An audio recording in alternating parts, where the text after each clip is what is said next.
তো এখন আমি জানতে চাই আপনার শুরুটা।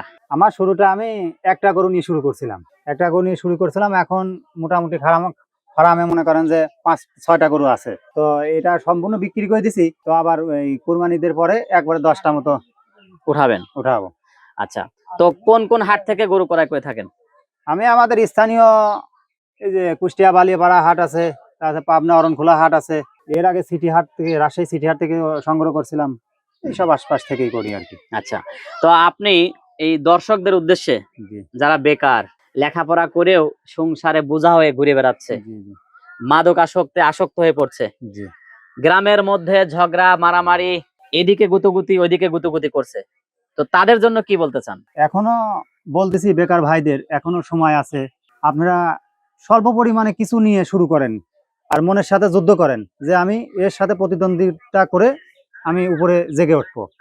ঠিক আছে, তাইলে আপনি পারবেন। মানে একটা গরু নিয়ে আপনি বেশি না, ছোট ছোট 2টা গরু নেন, 55 1,10,000 দিয়ে 2টি গরু নিয়ে শুরু করেন, 6 মাসের প্রজেক্ট করলে দেখবেন আপনি ওখান থেকেই একটা ভালো একটা মুনাফা পাবেন। আপনি তো অনার্স মাস্টার্স কমপ্লিট করে একজন উদ্যোক্তা, জি। সফল খামারি। কোনো ব্যর্থতার গল্প যদি থেকে থাকে? ব্যর্থতার গল্প বলতেছি, আমি অনার্স কমপ্লিট করলাম। অনার্স কমপ্লিট করার পরে চাকরির পিছনে মনে করেন যে আমি সেনাবাহিনী চাকরির পিছনে ঘোরাঘুরি করছি, পুলিশের চাকরির পিছনে, এভাবে ফুল 2টা বছর খুবই ঘোরাঘুরি করছি। তো ঘোরাঘুরি করি করি করি করে আমার আব্বা বলছে তুই নিজে কিছু একটা কর, তোর আমি সফলতা দেখতে চাই। তো এটাই আমি নিজের মনের সাথে সংগ্রাম করে এইসব চাকরি বাকরি পিছনে না ঘুরে এদিকে অগ্রসর হয়েছি। বাবার কথায় আজকে আপনি সফল। আমি বাবার কথাই সফল। প্রিয় দর্শক শ্রোতা, বাবাকেও আমরা ভিডিওতে দেখাবো, শুনবো তার মুখের কথা, কেমন লাগছে তার এখন, আর এটা কিভাবে সম্ভব, মাথায় কিভাবে আসলো একটা অনার্স পড়ুয়া কমপ্লিট করা ছেলেকে দিয়ে এইভাবে।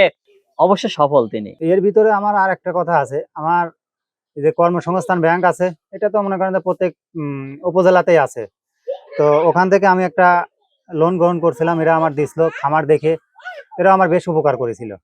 তো এদের সাথে করছিলাম, বেশ ভালো একটা পাইছিলাম, হেল্প পাইছিলাম। আচ্ছা, তো কর্মসংস্থান ব্যাংকে ধন্যবাদ দিচ্ছেন? জি জি জি, এই ব্যাংক থেকে মানে সুদের পরিমাণ কম, মানে একটা বড় একটা স্বল্প সময় পাওয়া যায়, এই ভিতর থেকে গরু বিক্রি করে এদের টাকা দিয়ে দেওয়া যায়। আলহামদুলিল্লাহ, ধন্যবাদ আপনাকে। তো প্রিয় দর্শক, এখন আমরা শুনবো তার বাবার পরামর্শে যে এসেছেন, আজকে তিনি সফল একজন খামারি, তার বাবার মুখের কথা। গরু মোটা তাজাকরণে যদি কোনো প্রশ্ন থেকে থাকে, যদি কোনো গরু প্রয়োজন হয়, কোনো অনুষ্ঠান কিংবা এই যে কুরবানির ঈদ, যে কোনো বিষয়ে পরামর্শ একেবারে সরাসরি নিতে চাইলে মিশন ভাইয়ের সাথে যোগাযোগ করতে পারেন। আমি মিশন ভাইকে বলবো আপনাদের সুবিধার্থে তার মোবাইল নাম্বার এবং তার নাম ঠিকানা। আমার গ্রামটা হচ্ছে রাজবাড়ী জেলা পাংশা থানা সুমসপুর গ্রাম। আমার মোবাইল নাম্বারটা নিতে পারেন 0177542679। এটা হলো আমার নাম্বার। আপনারা যে কোনো হেল্পের জন্য ফোন দেবেন, আমি আমার যথেষ্ট অনুসারে আমি বুঝাবো। আচ্ছা, মোবাইল নাম্বারটা আবার একটু বলুন। আর মোবাইল নাম্বারটা 0177542679। এটা কি হোয়াটসঅ্যাপ ইমো? হ্যাঁ, হোয়াটসঅ্যাপ ইমো সবই আছে। তো প্রিয় দর্শক, এখন আমরা সেই বাবাকে দেখবো, তো চলুন সরাসরি চাচার কাছ থেকে শুনে আসি। চাচা, আসসালামু আলাইকুম। ওয়ালাইকুম আসসালাম। তো আপনার গল্প শুনলাম, প্রত্যেকটা কথা প্রত্যেকটা জায়গায় মিশন ভাই আপনাকে স্মরণ করেছে, উপর আল্লাহকে স্মরণ করেছে।